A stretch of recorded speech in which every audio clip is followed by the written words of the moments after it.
here with Paul Maddox, who is introducing a synthesizer that we've been following at Saga Online. Everyone is buzzing about it. It is the Modal 002. It is a high-end digital synthesizer, and just look at the industrial design of this beauty.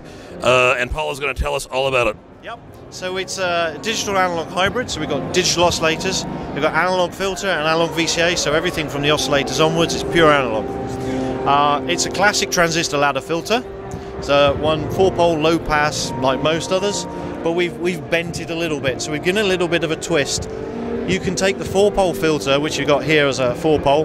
We can morph it through to a bandpass, so we can morph it all the way through to a 1-pole low pass and anywhere in between.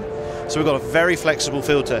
So you get the classic sort of 4-pole transistor ladder filter sound that end, and at this end you get big bright fizziness like you would get in a sort of Oberheim type synth. So it's a quite really flexible synthesizer. One of the other things we did with it was we wanted to approach the design like it would in an analog synthesizer. So each oscillator has its own processor. They're digital, they're not DSP. So they have their own oscillator and their variable sample rate. So we don't have aliasing, we don't have bandwidth. If you want to think of it in terms of a fixed sample rate, it's like 360 kilohertz sample rate. So aliasing's a thing of the past. Each oscillator has its own processor and its own clock, so they're never quite perfectly in tune. What this means is you get that phasing and that warmth that you get from a good analog oscillator, but we've got the stability of a modern digital, and we've got 56 waveforms, pulse width, and a whole bunch of other tricks we can do with the oscillators you just can't do with analog oscillators. But we feel they sound as good as analog oscillators.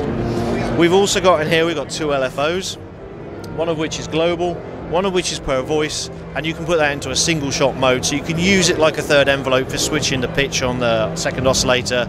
We've got hard sync, so you can get those classic hard sync type sounds. We've also got 2 ADSRs.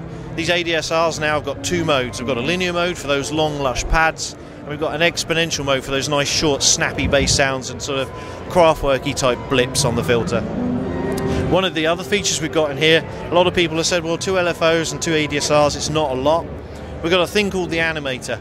The animator is like a sequencer, so it's 32 steps, you've got 12 rows of sequencer, and the sequencer rows can be any parameter on the whole synthesizer. And what triggers a sequencer starting is when you press a note. So this means you can do 12 modulations. You can have oscillator waveforms changing, modulation routines changing, filters fading in and out, all sorts of really powerful things that you can't do with a standard LFO or an envelope. So we feel it's a lot more flexible and a lot more powerful. The other key feature that we've got, and as far as I know, touch wood, I'm happy to be corrected, this is the first synthesizer that has internet connectivity. So when you want to do an update, you don't do a SysX update, you don't use custom USB drivers, you simply press 2 buttons and it updates from the internet and you reboots itself and you're off. A moment takes about 20 minutes to do an update. We're going to get that time down to maybe a couple of minutes. I can actually speak to the internet connectivity thing. A lot of arranger keyboards for sort of auto accompaniment, education and entertainment keyboards from companies like Yamaha have a Wi-Fi via USB antenna that you put in, but it's used for downloading new styles or sharing what you've done. So it is internet connectivity, but in a different application. Yeah, and one of the other things we've got, which they don't do, is I can share sounds with people. So at the moment, if you've got an iPhone or a PC, if you want to share a contact from your address book, you share me the one thing as a V-card. You don't send me your whole address book.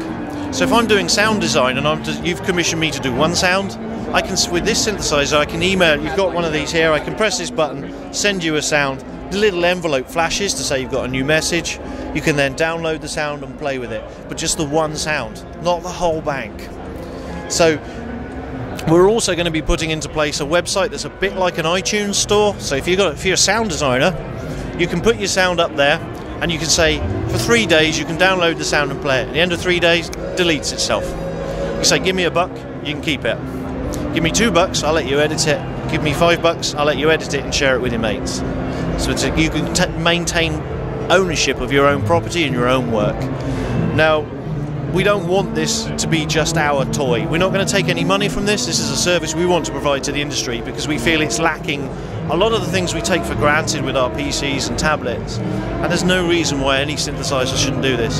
So once we've got the API up and running and it's fully accessible, we're going to open it up to any other manufacturer that wants to. So if Korg, Roland, DSI, any of them want to join in, we welcome it. We would really like to see this adopted and people start sharing sounds and working collaboratively across the internet, because you can do that with your PCs and your softwares and Facebook and stuff, so why not with a synthesizer? So very, very cool idea.